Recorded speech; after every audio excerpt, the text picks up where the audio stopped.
Hi guys, welcome back to my channel. Part 1 video ఎవరైతే చూడలేదో వెళ్ళి చూసేయండి. ఇది మా part 2 video in Fox Hour Lake. మేము ఇక్కడికి రాకముందు నుంచి ఎవరో ఇక్కడైతే చేపలు అయితే పడుతున్నారో. ఇంకా నేను వాళ్ళ దగ్గరికి వెళ్ళి వాళ్ళకి ఏ చేపలు పడ్డాయని చూసేసా. ఈ చేపలు అయితే పడ్డాయి. మీ ఊర్లో ఈ చేపలు ఏమంటారు కింద కామెంట్ చేసేయండి. వీళ్ళు ఈ చేపలు ఎలా పట్టారంటే ఒక 30 రూపీస్ చికెన్ తెచ్చి పట్టారంట. నేనైతే లిటరల్లీ షాక్ అయిపోయా. What a vision, what a thought. వాళ్ళకి పడిన పెద్ద చేప అయితే ఇదే అనమాట. చాలా పెద్దగా ఉంది, అన్నిట్లో ఇదే పెద్దగా ఉంది. ఇక్కడ చాలా పెద్ద పెద్ద పాములు కూడా అనిపిస్తున్నాయి సరౌండింగ్స్ లా. ఇంకా మా ఆయుధాలు కూడా బయట తీసి ఇంకా మేము కూడా పట్టడం స్టార్ట్ చేసాం. ఇంకా ఫస్ట్ మా ఫ్రెండ్ వాడు అయితే పడతా అన్నాడు, ఇంకా వాడినే పట్టమని చెప్పాం. ఇంకా దారంతో ఏవేవో ప్రయోగాలు చేసి ఇంకా నీళ్ళలోకి అయితే వేసాడు దారాన్ని.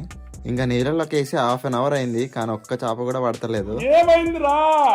అప్పటికే మేము వచ్చి 1 అవర్ కంప్లీట్ అయిపోయింది. ఎక్కడో చిన్న హోప్ ఉంది ఒక్క చేప అయినా పడుతుందని. మేము ఒకరి తర్వాత ఒకరు మాలో ఉన్న టాలెంట్ మొత్తం బయటికి తీసాం, కానీ ఒక్క చేప కూడా పడలే. ఆఖరికి ప్లేస్ కూడా చేంజ్ చేసాం, కానీ ఒక్క చేప కూడా పడలే. అప్పుడు అనిపించింది నాకు, మాకన్నా చిన్న పిల్లలు బెటర్ రా బాబు అన్ని చేపలు పట్టారని. మా శని ఎలా ఉందంటే మేము అడుగు పట్టినప్పటి నుంచి వాళ్ళకు కూడా ఒక్క చేప కూడా పడతలేదు.